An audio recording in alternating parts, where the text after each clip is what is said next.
Hello അസ്സലാമു അലൈക്കും welcome back. ഇന്നത്തെ വീഡിയോ 0 to 1 month ബേബി ഡെവലപ്മെൻറ്റും അതേപോലെ തന്നെ ഈ ഒരു പ്രായത്തിലുള്ള കുഞ്ഞുവാവുകളുടെ അമ്മമാർ അറിഞ്ഞിരിക്കേണ്ട ഒരു 4-5 കാര്യങ്ങളും കൂടി ഇൻക്ലൂഡ് ആക്കിയിട്ടുള്ളൊരു വീഡിയോ ആണ്. അപ്പോൾ നിങ്ങൾ വീഡിയോ മുഴുവനായിട്ട് തന്നെ കണ്ടു നോക്ക്. കണ്ടിട്ട് നിങ്ങൾക്ക് ഇഷ്ടമാകുന്നുണ്ടെങ്കിൽ നിങ്ങളുടെ അഭിപ്രായങ്ങളെല്ലാം കമൻറ്റായിട്ട് അറിയിക്കാനും മറക്കരുത്. പിന്നെ നമ്മളുടെ ചാനൽ സബ്സ്ക്രൈബ് ചെയ്തിട്ടില്ലെങ്കിൽ സബ്സ്ക്രൈബ് ചെയ്തിട്ട് വീഡിയോ കാണാനായിട്ട് ശ്രമിക്കണേ. അപ്പോൾ നമുക്ക് ഈ ഒരു പരുവത്തിലുള്ള കുഞ്ഞുവാവകളെ നല്ല രീതിയിൽ കെയർ ചെയ്യേണ്ടതുണ്ട്. എല്ലാവർക്കും അറിയാം, കുഞ്ഞുവാവകളായിരിക്കുന്ന സമയത്ത് നമുക്ക് കുഞ്ഞിനെ കെയർ ചെയ്യാനായിട്ട് കുറച്ച് ബുദ്ധിമുട്ടായിരിക്കും. എടുക്കുന്നത് എങ്ങനെയാണെന്നും ഗ്യാസ് തട്ടി കൊടുക്കുന്നത് എങ്ങനെയാണെന്നും എല്ലാം നമുക്ക് എപ്പോഴും ഒരുപാട് സംശയങ്ങളാണ് അമ്മമാർക്ക് ഉണ്ടാകുന്നത്. അപ്പം മെയിനായിട്ടുള്ള ഫസ്റ്റ് കാര്യം എന്ന് പറയുന്നത് ഫീഡിങ് തന്നെയാണ്. നമ്മൾ ഈ ഒരു പരുവത്തിലുള്ള കുഞ്ഞിനെ ഒരു 2 മണിക്കൂർ ഇടവിട്ട് എപ്പോഴും ഫീഡ് ചെയ്തുകൊണ്ടിരിക്കണം. രാത്രിയാണെങ്കിലും പകലാണെങ്കിലും ഫീഡ് ചെയ്യണം.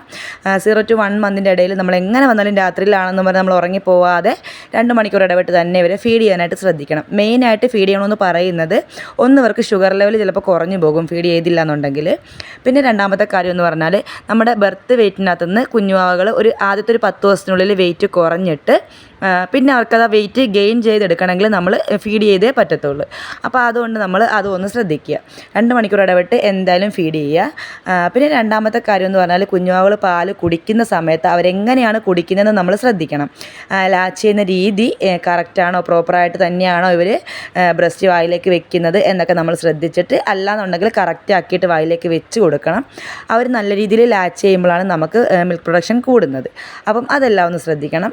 പിന്നെ നമ്മളിവിടെ പറയുന്ന കാര്യം എന്ന് പറഞ്ഞാൽ ഒരു ദിവസത്തിൽ നമ്മളൊരു 8 തവണയെങ്കിലും മിനിമം 8 തവണയെങ്കിലും ഫീഡ് ചെയ്യണമെന്നാണ്. പിന്നെ അവർക്ക് വിശക്കുന്നുണ്ടെന്ന് അവർ നമുക്ക് വിശപ്പ് കാണിക്കുന്നുണ്ട്, കരയുന്നുണ്ട്, അങ്ങനെയൊക്കെ വിശന്നിട്ടാണ് കരയുന്നതെന്ന് നമുക്ക് അമ്മമാർക്ക് തോന്നുമല്ലോ. ആ ഒരു രീതിയിലൊക്കെയാണ്, വിശക്കുന്ന രീതിയിലാണ് കരയുന്നതെന്നുണ്ടെങ്കിൽ അവർ ആവശ്യപ്പെടുമ്പോഴൊക്കെ നമുക്ക് പാൽ കൊടുക്കാവുന്നതാണ്. പിന്നെ എല്ലാ കുഞ്ഞുങ്ങളും എപ്പോഴും കരയുന്നത് ഒരിക്കലും വിശന്നിട്ടായിരിക്കത്തില്ല കേട്ടോ.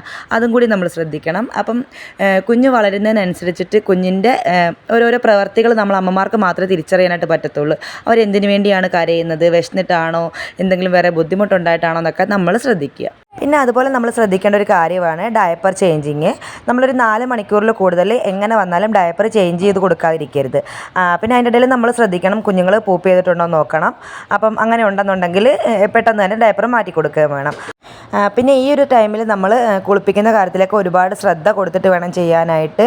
ഒത്തിരി അങ്ങ് വെള്ളം ഒഴിച്ച് കുളിപ്പിക്കേണ്ട കാര്യമൊന്നുമില്ല. കുഞ്ഞു ഭാവയാണ്, അവർക്ക് മേത്ത് വേറെയുള്ള അഴുക്കുകളോ കാര്യങ്ങളോ ഒന്നുമില്ല. അതുകൊണ്ട് കുളിപ്പിക്കുന്ന കാര്യത്തിലൊക്കെ വളരെ കുറച്ച് സമയമെടുത്ത് ചെറിയ ചൂടുവെള്ളത്തിൽ, തണുപ്പുമല്ല ചൂടുവെള്ളാത്ത രീതിയിലുള്ള വെള്ളത്തിൽ വേണം കുളിപ്പിച്ചെടുക്കാനും. അതിനുശേഷം അവർക്ക് നമ്മൾ മോയ്സ്ചറൈസിങ് ക്രീമോ എന്തെങ്കിലും യൂസ് ചെയ്യുന്നുണ്ടെങ്കിൽ അതും ഇട്ട് കൊടുക്കാം.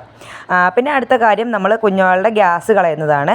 അപ്പം ഗ്യാസ് കളയാൻ 2-3 രീതികളുണ്ട്. ഒന്ന് ഈ ഒരു പിക്ചറിൽ കാണുന്ന പോലെ ഇങ്ങനെ പിടിച്ചിട്ട് നമുക്ക് ഗ്യാസ് കളയാം. അതല്ലാന്നുണ്ടെങ്കിൽ ഇതേപോലെ മടിയിൽ കമഴ്ത്തി കിടത്തിയിട്ട് ഗ്യാസ് തട്ടിക്കൊടുക്കണം. തട്ടിക്കൊടുക്കുമ്പം താഴത്തുനിന്ന് മുകളിലേക്ക് തന്നെ തട്ടിക്കൊടുക്കണം. ഏകദേശം 5 മിനിറ്റ് മുതൽ ഒരു 10 മിനിറ്റ് വരെയൊക്കെ നമുക്ക് തട്ടിക്കൊടുക്കാം. ഗ്യാസ് പോകുന്നുണ്ടെന്നുണ്ടെങ്കിൽ നമുക്ക് കുഞ്ഞിനെ വേഗം എടുക്കുകയും ചെയ്യാം. പിന്നെ ഈ ഒരു രീതി കഴിഞ്ഞാൽ പിന്നെ നമുക്ക് ഇതേപോലെ കാലിൽ മടക്കി ഇരുത്തിക്കൊണ്ടും ഗ്യാസ് തട്ടിക്കൊടുക്കാവുന്നതാണ്. അപ്പം ഇതൊക്കെ ചെയ്യുന്ന സമയത്ത് നമ്മൾ നല്ല രീതിയിൽ കെയർ ചെയ്തുകൊണ്ട് വേണം ചെയ്യാൻ വേണ്ടിയിട്ട്. പിന്നെ നമ്മൾ കൂടുതലും ഈ ഒരു പരുവത്തിലെല്ലാം കുഞ്ഞിനെ അമ്മമാർ തന്നെ കൈകാര്യം ചെയ്യാനായിട്ടും കൂടി ശ്രദ്ധിക്കണം. നമ്മൾ കൈകാര്യം ചെയ്യുമ്പോഴാണ് നമ്മൾ കുഞ്ഞിനെ പറ്റി കൂടുതൽ പഠിക്കുന്നതും നമുക്ക് കുഞ്ഞിൻ്റെ കാര്യങ്ങളിലേക്ക് കൂടുതൽ ശ്രദ്ധ കൊടുക്കാൻ പറ്റുന്നതും. അപ്പോൾ അത് വേറൊരാൾ ചെയ്യുമ്പം നമുക്കതിനകത്ത് ഒന്നും ഇടപെടാനായിട്ട് പറ്റത്തില്ല. അതുകൊണ്ട് കൂടുതലും കുഞ്ഞുമായിട്ട് നമ്മൾ അറ്റാച്ച്മെൻറ്റിലായിട്ടിരിക്കാൻ ശ്രമിക്കുക. ഈ ഒരു 0 to 1 മന്ത് എന്ന് പറയുന്ന ടൈം പീരീഡിൽ കുഞ്ഞുങ്ങൾ കൂടുതലും കരച്ചിലായിരിക്കും.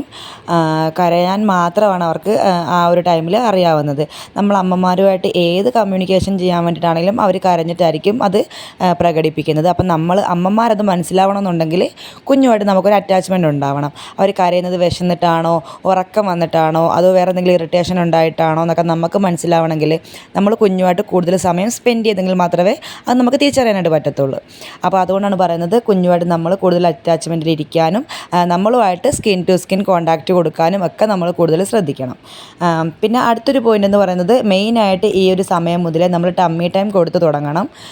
അപ്പം എത്ര ദിവസം മുതൽ നമുക്ക് ടമ്മി ടൈം കൊടുക്കാമെന്ന് ചോദിച്ചാൽ പൊക്കിൾക്കൊടി പോയി കഴിഞ്ഞാൽ മുതൽ നമുക്ക് കുഞ്ഞുങ്ങൾക്ക് ടമ്മി ടൈം കൊടുക്കാനായിട്ട് പറ്റും. ടമ്മി ടൈം കൊടുക്കുന്നതിൻ്റെ ബെനിഫിറ്റ് എന്താണെന്ന് വെച്ചാൽ അവർക്ക് വയറിൽ ഗ്യാസൊക്കെ ഉണ്ടെന്നുണ്ടെങ്കിൽ അത് പോകും. മെയിനായിട്ട് നമുക്ക് വയറിൻ്റെ ബുദ്ധിമുട്ടുകൾ കുറഞ്ഞിരിക്കും. ഈ ഞെളിപിരി കൊള്ളുന്ന ആ ഒരു ബുദ്ധിമുട്ടൊക്കെ ഉണ്ടാകത്തില്ലേ, അങ്ങനത്തെ പ്രശ്നങ്ങൾക്കൊക്കെ നല്ലൊരു പരിഹാരമാണ് ഈ ഒരു ടമ്മി ടൈം കൊടുക്കുന്നത്. അപ്പം 0 to 1 മന്തിൻ്റെ ഇടയിൽ കുറഞ്ഞ ടൈം മാത്രം കൊടുത്താൽ മതി. ഒരു 2-3 മിനിറ്റ് കൊടുത്താൽ മതി ഫുൾ ഒരു ദിവസം. അപ്പം പല ടൈമിലായിട്ട് കുറച്ച് സമയം നമ്മളിങ്ങനെ ഒന്ന് കമത്തി കിടത്തി കൊടുക്കണം. അത് മെയിനായിട്ട് നമ്മൾ അമ്മമാർ കൂടെ ഉണ്ടായിരിക്കണം. അപ്പം ഈ ഒരു പരുവത്തിലെന്ന് പറയുമ്പോൾ അവർക്ക് തല പൊക്കി പിടിക്കാനോ തല അനക്കാനോ ഒന്നും പറ്റത്തുണ്ടാകത്തില്ല. അപ്പോൾ അതുകൊണ്ട് നമ്മളെപ്പോഴും കൂട്ടത്തിൽ ഉണ്ടാവുകയും വേണം. പിന്നെ പല രീതിയിൽ നമുക്ക് ടമ്മി ടൈം കൊടുക്കാനായിട്ട് പറ്റും. കട്ടിൽ കമത്തി കിടത്തിയോ, ഇതുപോലെ എന്തെങ്കിലും തലയണയുടെ പുറത്ത് കമത്തി കിടത്തിയോ, ഇനി അതല്ലെങ്കിൽ നമ്മളുടെ മേത്ത് തന്നെ കമത്തി കിടത്തിയിട്ടും നമുക്ക് ടമ്മി ടൈം കൊടുക്കാവുന്നതാണ്. ഏത് രീതിയിൽ കൊടുത്താലും കുഴപ്പമൊന്നുമില്ല. അപ്പം ഇത്രയും കാര്യങ്ങളൊക്കെയാണ് മെയിനായിട്ട് ഈ ഒരു 0 to 1 മന്തിൻ്റെ ഇടയിൽ ഇവർക്കുണ്ടാവുന്ന മാറ്റങ്ങളും ഡെവലപ്മെൻറ്റ്സും ഒക്കെ. അപ്പം ഇത്രയൊക്കെ കാര്യങ്ങൾ നിങ്ങളും ഈ ഒരു പ്രായത്തിലുള്ള കുഞ്ഞിൻ്റെ അമ്മയാണെന്നുണ്ടെങ്കിൽ ശ്രദ്ധിക്കേണ്ടത് വളരെ നിർബന്ധമായിട്ടുള്ള കാര്യമാണ്. അപ്പോൾ ഇന്നത്തെ ഒരു വീഡിയോയിൽ നിങ്ങൾക്ക് എന്തെങ്കിലും ഉപകാരപ്രദമായിട്ടുള്ള കാര്യങ്ങൾ ഉണ്ടായിട്ടുണ്ടെന്നുണ്ടെങ്കിൽ ഒന്ന് കമൻറ്റ് ചെയ്യാനായിട്ട് മറക്കരുത്. അതുപോലെ തന്നെ നമ്മളുടെ ചാനൽ സബ്സ്ക്രൈബ് ചെയ്യാതെ കാണുന്നതാണെങ്കിൽ സബ്സ്ക്രൈബ് ചെയ്തും കൂടി സപ്പോർട്ട് ചെയ്യുക. വീണ്ടും ഇതേപോലുള്ള കുഞ്ഞു കുഞ്ഞു വീഡിയോസുമായിട്ട് ഇനിയും വരാം. Okay, by.